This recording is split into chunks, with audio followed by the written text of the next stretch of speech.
Ayan, gagawa tayo ng family photo using Sisi.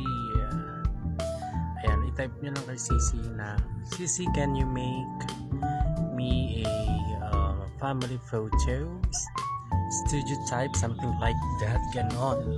Pagkatapos, ayan, makikita nyo may mga photo na dyan kasi yan yung ginawa ko kanina. Ayan.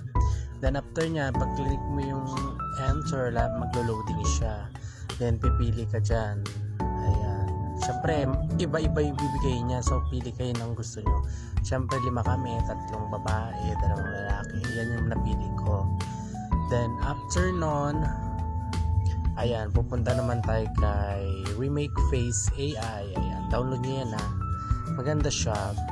Click nyo yung multiple face. After nun, ayan, nahanap ko yung picture. Yung picture nyo kanina. Yung picture na yung picture na generate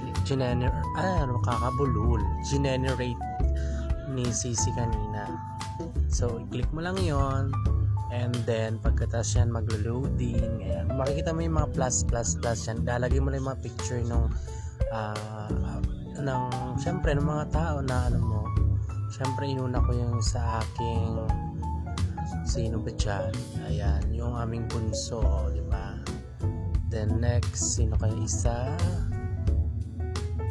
Si father. Ayan, makikita nyo naman dyan kung saan dyan. May mga photo kung saan nakalagay yung photo, yung mukha, yun dun mo rin ilalagay. Ayan. Diba? Hintayin mo lang ito kasi pag natapos na siya, click mo lang yung swap. Ayan. Then syempre may ads yan, pinutol ko na. Ayan na siya nung natapos, diba? Ang ganda. May logo siya ng CCAI pero ginamitan ko ng Canva. Dinelete ko lang yung yung photo.